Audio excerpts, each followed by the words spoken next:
नमस्कार दोस्तों, स्वागत है आप सब लोगों का आरपीएससी एग्ज़ाम्स यूट्यूब चैनल पर। प्यारे साथियों, रीड साइंस की टॉपिक वाइज टेस्ट सीरीज में आज अपना टॉपिक रहेगा कंकाल तंत्र। बहुत ही अच्छा टॉपिक है मित्रों, और इससे प्रश्न अगर बनेगा तो मेरे हिसाब से इस वीडियो से निश्चित रूप से बाहर प्रश्न नहीं जाएगा, क्योंकि सारी चीज़ें इस वीडियो में मैंने कवर कर दी हैं कंकाल तंत्र से संबंधित। टोटल 42 प्रश्न है मित्रों, और 42 प्रश्न में जो कक्षा 7 की अपनी जो पुस्तक है राजस्थान बोर्ड में जो 2019-20 में चला करती थी, उसमें जितना भी मैटर है कंकाल तंत्र का, वो सारा का सारा मैटर उसमें से प्रश्न बनाए गए हैं।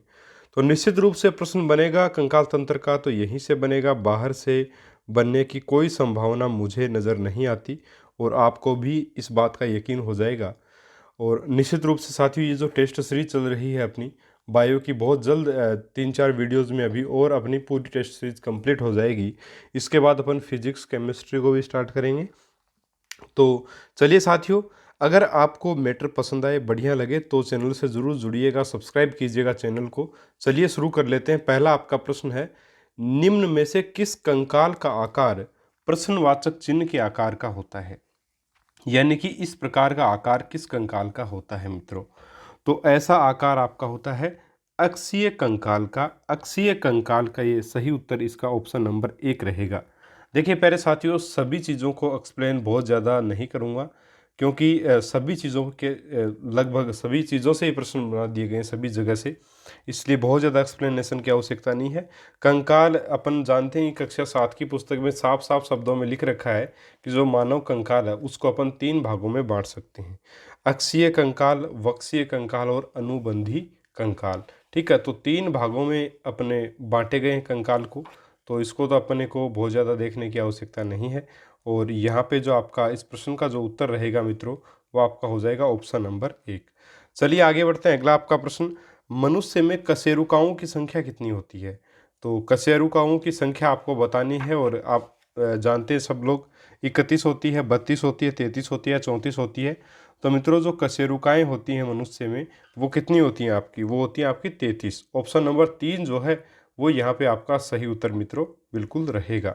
तो कुल आपकी अगर पूछ ले कशेरुकाएँ, तो वो 33 कशेरुकाएँ आएंगी, और इन्हीं से जुड़ मिल कर के जो है वो आपकी रीढ़ की हड्डी का निर्माण भी होता है। ठीक है, अगला आपका प्रश्न, अक्षीय कंकाल में शामिल नहीं है खोपड़ी की अस्थियां, कशेरुका, पसलियां या जबड़े की अस्थियां। तो अक्षीय कंकाल में क्या शामिल नहीं है मित्रों, ये आपको बताना है।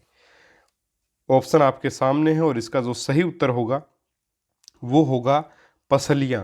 पसलियां जो है मित्रों आपके अक्षीय कंकाल में शामिल नहीं होती हैं निश्चित रूप से। आपकी जो पसलियां होंगी वो अक्षीय कंकाल में नहीं होती। बाकी खोपड़ी की अस्थियां हुई, कशेरुकाएँ हुई, आपकी जबड़े की अस्थियां हुई, ये सारी की सारी अक्षीय कंकाल का हिस्सा जो वो आपकी होती हैं। लेकिन आपकी पसलियां जो है वो इसका हिस्सा नहीं रहेंगी। तो निश्चित रूप से ऑप्शन आपका कौन सा हो जाएगा सही? यहाँ पे आपका ऑप्शन नंबर 3 जो है वो इसका सही उत्तर मित्रों हो जाएगा। ठीक है साथियों, चलिए अपन आगे बढ़ते हैं। अगला आपका प्रश्न है कि मनुष्य में पसलियों की संख्या होती है, 12 जोड़ी पसलियां होती हैं, 10 जोड़ी पसलियां होती हैं, 24 जोड़ी पसलियां होती हैं, या 16 जोड़ी पसलियां होती हैं? मनुष्य में कितनी पसलियां होती हैं, ये आपका प्रश्न है। और देखिए साथियों, अगर यहाँ पे पिछले प्रश्न की बात करें तो खोपड़ी की अस्थियाँ, कशेरुकाएँ, जबड़े की अस्थियाँ, ये सारी की सारी अक्षीय कंकाल में आती हैं। पसलियाँ जो है वो साथियों कौन से कंकाल में आएंगे? सबको पता है वैसे तो, फिर भी बता देता हूँ, वक्षीय कंकाल में आती हैं। ठीक है, वक्षीय कंकाल में आती हैं।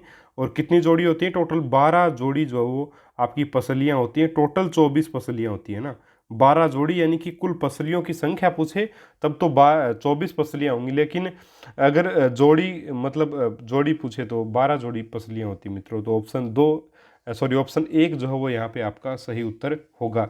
और इनका आकार जो है वो किस प्रकार का होता है? हॉकी स्टिक के आकार की होती है। किस प्रकार की होगी? मतलब किस प्रकार का आकार होगा?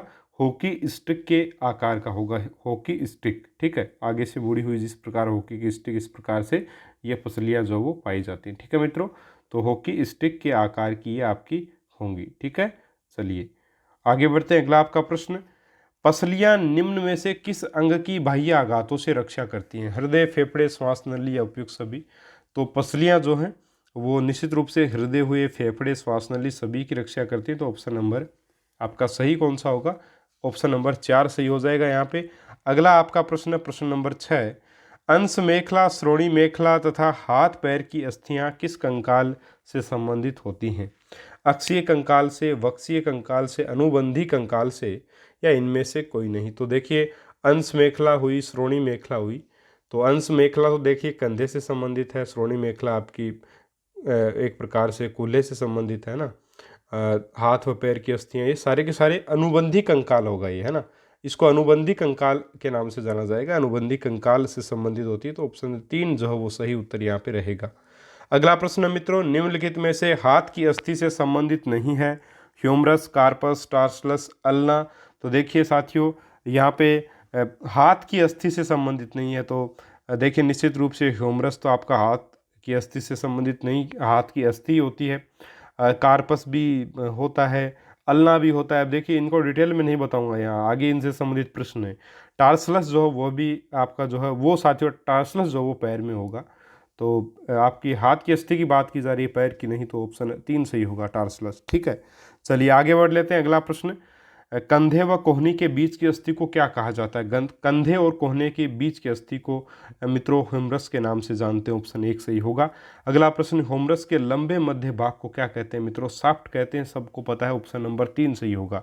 अगला प्रश्न, रेडियो अल्ना है, कलाई से कोहनी के बीच की अस्थियां, टखने से घुटने के बीच की अस्थियां, कलाई से कंधे के बीच की अस्थियां, या इनमें से कोई नहीं? तो प्यारे साथियों, रेडियो अल्ना जो है वो आपकी कहाँ की अस्थि है? कलाई से लेके कोहनी तक की अस्थि होती है रेडियो अल्ना अस्थि, जिसमें आपकी रेडियो बाहर की तरफ, अल्ना अंदर की तरफ होती है हाथ में, है ना। ध्यान रखिएगा, रेडियो अल्ना अस्थि कलाई से लेकर के कोहनी के मध्य की अस्थि होती है, जिसमें आपकी रेडियस या रेडियो भी इसको बोलते हैं, रेडियस भी बोलते हैं ना, कोई दिक्कत नहीं, दोनों सही है। रेडियस या रेडियो जो है, रेडियो यानी कि रेडियो अस्थि या फिर रेडियस अस्थि जो है वो आपके हाथ से बाहर की तरफ होती है। ठीक है, और दूसरी जो है वो आपकी कौन सी? अल्ना, ये आपकी अंदर की तरफ होती है। ठीक है, तो ये थोड़ा सा आपको ध्यान में रखना है। ठीक है मित्रों, चलिए आगे बढ़ते हैं। अगला आपका प्रश्न देखिए, और वैसे भी याद रख सकते हैं, ऐसे अल्ना और ऐसे अंदर की तरफ। रेडियस, रेडियस एक प्रकार से अपन मान सकते हैं केंद्र, ये केंद्र हो गया, ये त्रिज्या, त्रिज्या को रेडियस बोलते हैं। रेडियस केंद्र से बाहर निकलते हैं, तो इस प्रकार थोड़ा याद रख सकते हैं। दूसरा 11वां प्रश्न है कि निम्न में से असत्य कथन है? रेडियस अस्थि शरीर के बाहर की तरफ होती है, तो ये तो सही है। अल्ना अस्थि शरीर के अंदर की तरफ होती है, ये भी ठीक है। तीसरा, हाथ की अंगुलियों की अस्थियों की संख्या 16 होती है, और 4 कोहनी से कंधे तक की अस्थि की संख्या 1 होती है। तो कोहनी से कंधे तक की अस्थि की संख्या तो 1 ही होती है, उसको ह्यूमरस के नाम से जानते हैं अपन लोग, सब लोग जानते हैं। लेकिन हाथ की अंगुलियों की अस्थियों की संख्या मित्रों 16 थोड़ी होती है। हाथ के अंगुलियों की जो अस्थियों की संख्या वो होती है आपकी 12। कैसे होती है 12? देखिए, टोटल एक हाथ की बात कर रहे हैं यहाँ पे। एक हाथ में टोटल 4 अंगुलियाँ होती हैं और एक अंगूठा होता है। तो अंगुलियों की बात की जा रही है यहाँ पे, तो 4 अंगुली और प्रत्येक अंगुली में 3 अस्थि, तो 4 3 कितनी होगी? 12 होगी। ऑप्शन नंबर 3 सही होगा। और आप देख भी सकते हैं, एक अंगुली में अपने 3 हिस्सों में होते हैं, देखिए है ना। 3 भागों से, 3 जगह से अपन एक अंगुली को मोड़ सकते हैं। तो जितनी जगह से आप याद करने की ट्रिक यही है कि जितनी जगह से आप अपनी अंगुली को मोड़ सकते हो उसमें उतनी ही अस्थि है। ठीक है, उतनी ही अस्थि है उसमें। ठीक है मित्रों, तो ऑप्शन नंबर यहाँ पे आपका कौन सा सही होगा? ऑप्शन नंबर 3 सही होगा। असत्य कथन पूछा था, तो ऑप्शन नंबर 3 यहाँ पे आपका आंसर हो जाएगा। अगला आपका प्रश्न कि कलाई की अस्थियों की संख्या कितनी होती है? कलाई की अस्थियों की संख्या 6, 8, 10 या 12? तो मित्रों, कलाई की जो अस्थियां होती हैं, जिनको मणिबंधिका यानी कार्पलस भी कहते हैं। ठीक है, तो इनकी जो संख्या होती है वो होती है 8। ऑप्शन नंबर 2 सही होगा, याद रखिएगा, बहुत अच्छा प्रश्न है। और आगे बढ़ते हैं। अगला प्रश्न, हथेली की अस्थियों की संख्या कितनी होती है? तो हथेली की अस्थियों की जो अस्थियों की जो संख्या होती है वो आपकी होगी एक प्रकार से टोटल जो होंगी वो होंगी 5। ऑप्शन नंबर 3 जो है वो सही उत्तर यहाँ पे आपका रहेगा। हथेली की अस्थियों की संख्या होती है 5। ठीक है, ऑप्शन नंबर 3 बिल्कुल सही उत्तर इसका मित्रों रहेगा। जिसको हाथ के पंजे की अस्थि, हथेली की अस्थि या हाथ के पंजे की अस्थि नाम भी आ जाता है कभी कभी इसकी, है ना। इसको मेटाकार्पस नाम से जानते हैं, कर्मा अस्थियां जिनको अपन बोलते हैं। अगला आपका प्रश्न, दोनों हाथों में अंगूठा अस्थियों की संख्या कितनी होती है? 2, 4, 6, 8। जल्दबाजी में बचे 2 लगा कर के आ जाएंगे, जो कि गलत हो जाएगा। अंगूठे में 2 ही अस्थियां होती हैं, बात सही है, लेकिन दोनों हाथों की बात की जा रही है तो 2 से गुणा करना पड़ेगा, 4 आएंगी, क्योंकि 2 अंगूठे होते हैं अपने हाथ में। अब अपवादजनक चीज़ें, ऋतिक रोशन के 3 है तो वो एक अलग बात है ना, वो अलग बात है। ऋतिक रोशन का नाम लेकर के पूछ लेना अगर ऋतिक रोशन के हाथ के अंगूठे में कितनी अस्थियां, तो अलग प्रश्न बन जाता है फिर, है ना। लेकिन ऐसे नहीं पूछेगा, ये मजाक की बात है। बाकी ऑप्शन नंबर आपका 4, ऑप्शन नंबर 2 यहाँ पे सही होगा, 4 अस्थियां, है ना। चलिए मित्रों आगे बढ़ते हैं। अगला प्रश्न, हाथ के पंजे की अस्थियों को क्या कहते हैं? हाथ के पंजे की अस्थियों को क्या कहा जाता है? कर्मा अस्थियां कहा जाता है, मणिबंधिकाएं कहा जाता है, अंगुला अस्थियां कहा जाता है, या इनमें से कोई नहीं? तो मित्रों इस प्रश्न का उत्तर हालांकि मैं दे चुका हूँ इस वीडियो में पहले ही। हाथ के पंजे की अस्थियां यानी कि कलाई की सॉरी हथेली की जो अस्थियां होती हैं उनको कर्मा अस्थियां या मेटाकार्पस कहा जाता है। तो ऑप्शन 1 जो है वो निश्चित ही इसका सही उत्तर होगा। अगला प्रश्न, अपने शरीर की सबसे लंबी अस्थि कौन सी है? रेडियस है, अल्ना है, फीमर है, ह्यूमरस है? तो ऑप्शन 3 होगा, फीमर जो है वो शरीर की सबसे लंबी अस्थि आपकी होती है, ठीक है। और चलिए आगे बढ़ते हैं, इसी से संबंधित अगला प्रश्न आपका कि कूल्हे से लेकर घुटने तक की अस्थि को क्या कहते हैं? तो इसको फीमर कहते हैं। तो प्यारे साथियों, जो फीमर होती है, जो सबसे लंबी अस्थि होती है, वो कहाँ से कहाँ तक होती है? आपकी कूल्हे से लेकर के कहाँ तक होती है? आपके घुटने तक की जो अस्थि होती है वो आपकी कौन सी होती है? फीमर अस्थि होती है, और ये सबसे लंबी अस्थि मित्रों होती है। चलिए आगे बढ़ते हैं। अगला प्रश्न, टीबिया फिबुला के लिए असत्य कथन है। यह पैर के घुटने से लेकर टखने के मध्य स्थित होती है, ठीक है ये बात। और दूसरा, टीबिया अंदर की तरफ होती है और फिबुला बाहर की तरफ होती है। और 4 है, 2 और 3 दोनों असत्य। तो प्यारे साथियों सही उत्तर क्या होगा इसका? इसका सही उत्तर होगा ऑप्शन नंबर 4, 2 व 3 दोनों असत्य हैं, क्योंकि टीबिया जो है वो अंदर की तरफ नहीं बल्कि बाहर की तरफ होती है। वहीं अगर बात करें फिबुला की, तो फिबुला साथियों बाहर नहीं होती, ये मित्रों होती है अंदर की तरफ। तो फिबुला अंदर की तरफ, टीबिया बाहर की तरफ होती है, ध्यान रखिएगा।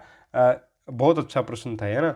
चलिए आगे बढ़ते हैं। अगला आपका प्रश्न हो जाएगा कि टखने में अस्थियों की संख्या कितनी होती है? तो टखने की अस्थियां जो है उसको टार्सलस बोला जाता है, ये बात भी आपको ध्यान में होनी चाहिए। क्या बोला जाता है उसको? टार्सलस कहा जाता है मित्रों। टखने की अस्थियों को टार्सलस कहा जाता है। और कुल मिलाकर के टखने में कितनी अस्थियां होती है? 7 अस्थियां होती हैं। तो 19 के प्रश्न का ऑप्शन 1 जो है वो बिल्कुल सही उत्तर रहेगा। अब देखिए, एक टखने में अस्थियों की संख्या, तो ये नहीं है कि आप शरीर के दोनों मतलब एक प्रकार से दोनों पैरों के टखनों को गिन लो, ऐसा नहीं है। आपको जस्ट एक पैर की ही बात करनी है, ठीक है। तो टखने में अस्थियों की संख्या 7 होगी। अगला आपका प्रश्न है, पैर के तलवे में कितनी अस्थियां होती हैं? 5, 7, 9 और 11। तो पैर के तलवे में, जैसे हथेली में आपकी 5 अस्थियां होती हैं, उसी प्रकार से पैर में भी, आपके पैर के तलवे में भी, आपके हाथ के पंजे में 5 होती हैं, तो पैर के तलवे में भी 5 ही अस्थियां होती हैं, जिनको मेटाटार्सलस कहा जाता है। उसको तो मेटाकार्पस बोलते हैं, कर्मास्थियां, और यहाँ पे मेटाटार्सलस इनको जो है वो साथियों कहा जाता है। क्या कहा जाता है? मेटाटार्सलस, ठीक है। मेटाटार्सलस आपके पैर के तलवे की अस्थियां होती हैं, जिनकी संख्या होती है 5। ऑप्शन 1 सही होगा। चलिए मित्रों आगे बढ़ते हैं। अगला प्रश्न, टखने की अस्थियों को क्या कहा जाता है? मेटाटार्सलस, टार्सलस या पटेला, या उपरोक्त में से कोई नहीं? तो टार्सलस मित्रों इनको कहा जाता है। ऑप्शन नंबर 2 सही होगा। अगला आपका प्रश्न है कि घुटने की अस्थि को किस नाम से जानते हैं? तो घुटने की अस्थि को अपन पटेला कहते हैं मित्रों, ठीक है। मेटाटार्सलस किसको कहते हैं? सब लोगों को पता है। जो मेटाटार्सलस है उस मतलब तलवे की जो अस्थियां होती है ना, पैर का जो तलवा होता है उसकी जो अस्थि है उसको मेटाटार्सलस कहते हैं। टखने की अस्थि को टार्सलस कहते हैं, जिनकी संख्या कितनी होती है? टखने की अस्थियों की संख्या होती है मित्रों 7 होती है, मेटाटार्सलस 5 होती हैं, और वहीं पटेला जो है वो एक प्रकार से संख्या इनकी 1 होगी। मतलब टखने की सॉरी घुटने की जो घुटने की अस्थि को किस नाम से जानते हैं? तो पटेला के नाम से घुटने की अस्थि को जानते हैं। घुटना अस्थि भी इसको कहते हैं। एक घुटना, एक आपका पटेला होगा, उसमें पटेला अस्थि होगी। दोनों घुटने, दोनों पैरों की बात कर रहा हो तो 2 हो जाएंगे, है ना। चलिए आगे बढ़ते हैं। अगला प्रश्न, निम्न में से कौन सी अस्थियां मिलकर एडी का निर्माण करती हैं? मेटाटार्सलस, टार्सलस या पटेला या मेटाकार्पस? तो देखिए मेटाकार्पस तो होगा नहीं, क्योंकि ये तो हाथ से संबंधित है। तो अपने तो जो एडी होती है वो तो पैर में होती है, जैसे कलाई होती है वैसे एडी होती है। तो मेटाटार्सलस होगा, टार्सलस होगा, पटेला होगा या मेटाकार्पस होगा। तो देखिए यहाँ पे टार्सलस आंसर आएगा। जो आपके टखने की जो अस्थियां होती हैं, जो टोटल 7 अस्थियां होती हैं टखने में, वो अस्थियां जो है वो एडी का निर्माण मित्रों करती हैं। किसका निर्माण करती हैं मित्रों? एडी का निर्माण करती हैं। ध्यान में रखिएगा, बहुत अच्छा प्रश्न है।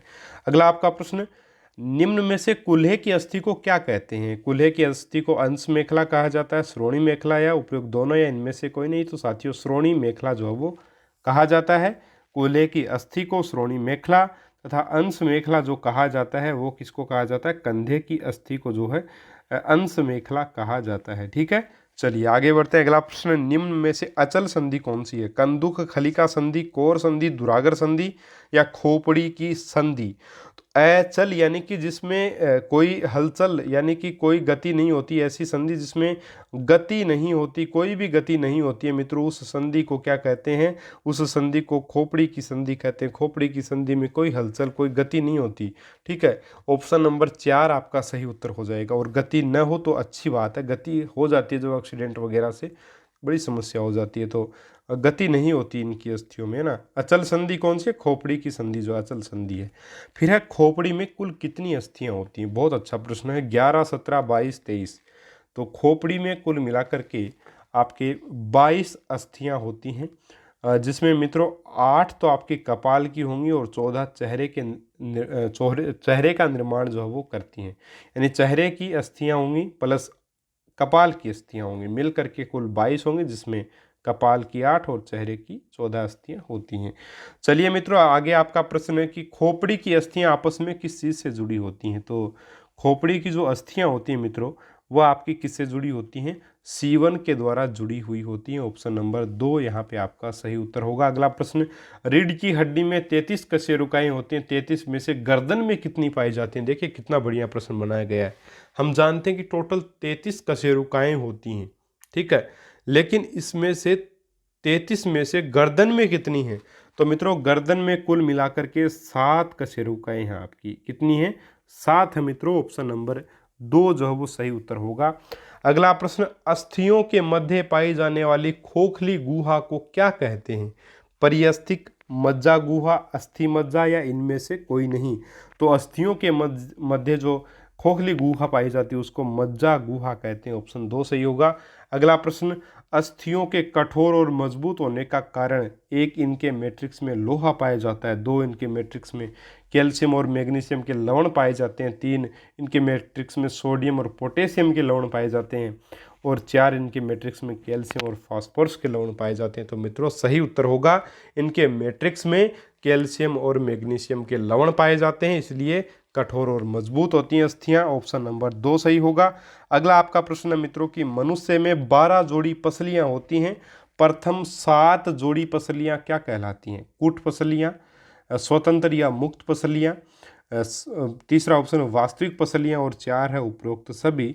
तो देखिए इसका आंसर क्या रहेगा? 12 जोड़ी पसलियां जो होंगी, टोटल 24 पसलियां होती हैं, इसमें प्रथम 7 जोड़ी जो पसलियां होती हैं उनको अपन क्या बोलते हैं? उन को अपन वास्तविक पसलियां कहते हैं। ऑप्शन 3 बिल्कुल सही उत्तर यहाँ पे रहेगा। इनको अपन कौन सी पसलियाँ बोलते हैं मित्रों? वास्तविक पसलियाँ बोलते हैं।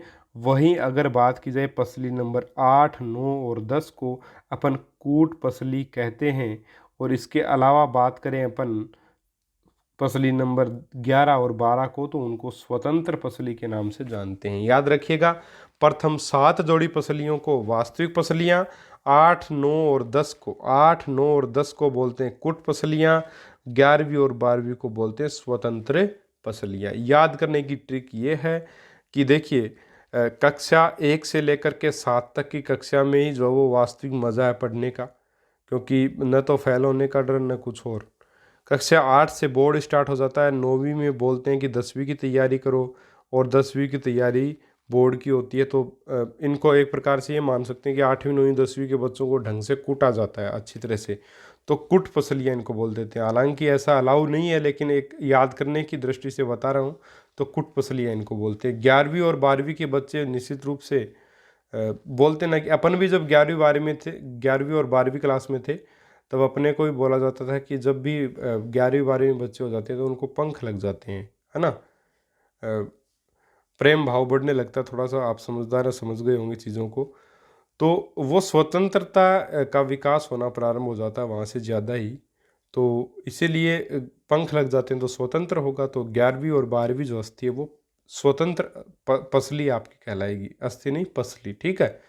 तो ऑप्शन नंबर 3 मित्रों यहाँ पे आपका सही आंसर होगा। अगला आपका प्रश्न, प्रथम कशेरुक को क्या कहते हैं? 33 कशेरुकाएँ होती हैं, 7 गर्दन में होती हैं।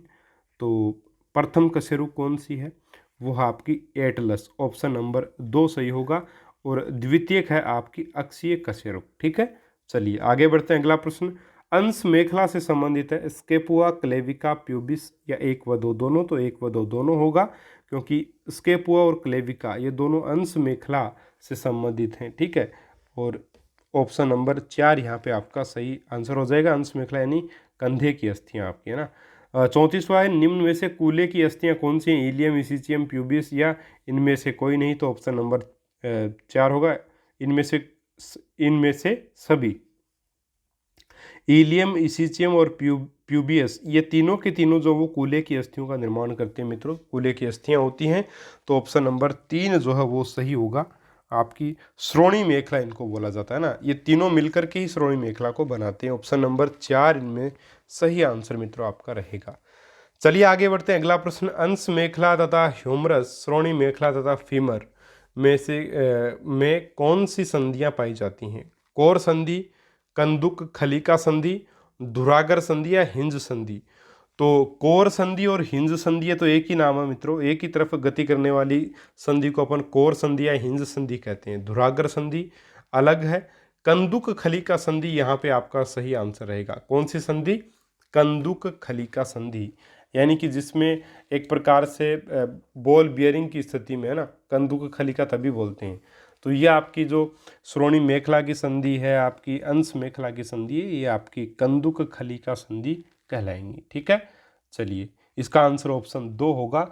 अगला आपका जो प्रश्न है वो है, कोहनी व घुटनों की संधि कौन सी है? कोर संधि, धुरागर संधि, हिंज संधि या 1 व 3 दोनों? तो जो आपके कोहनी और घुटने की संधि है, देखिए कोहनी और घुटने एक ही तरफ गति कर पाते हैं, इसलिए हिंज संधि या कोर संधि दोनों एक ही बात है, एक ही नाम है। तो ऑप्शन 4 यहाँ पे सही उत्तर होगा। अगला प्रश्न, निम्न में से असत्य कथन आपको छांटना है। पहला, प्रथम कशेरुक तथा द्वितीय कशेरुक के बीच संधि धुरागर संधि कहलाती है। दूसरा, रेडियस अल्ना टिबिया फिबुला टखने के मध्य की संधि विसर्पी संधि कहलाती है। तीसरा, अस्थियों में गति मांसपेशियों के फैलने और सिकुड़ने के कारण होती है।